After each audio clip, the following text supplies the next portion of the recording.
Go Fish is a common childhood game that you might remember playing as a child yourself. Today we're talking about Go Fish Catch a Feeling, a homemade adaptation on Go Fish that takes a couple of additional steps to enhance opportunities for social emotional learning. If you would like a full description of the game rules, please visit my website blog. But today I'm just going to walk you through 2 changes in this game to promote the learning. So once your game is all set up, you're ready to begin requesting and exchanging cards. If you have just requested a particular feelings fish from another player, when you collect the card, you will talk about a context clue associated with the feeling for that card. So for example, if you are collecting a sad feelings fish, one clue that someone is feeling sad could be noticing tears, and that's a fine context clue for a young child. However, anger, fear, and happiness can also elicit tears. As we get into the game, this idea of basing our guesses on multiple context clues can be reinforced. Another adaptation happens during booking, which is when a player has all 4 matching feelings fish cards. In our version, the player laying down the book will recall a time when the player might have caught that feeling being experienced by another person,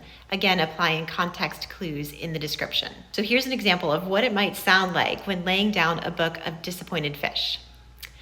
I noticed that the lady in the store yesterday might have been feeling disappointed. I heard her tell the baker that she was looking for a specific type of bread and the baker said they were out of it. I noticed the lady sighed, her face looked a little sad with a slight frown. Her body slumped to the side a little. She didn't raise her voice and still said, "Oh, okay, thanks."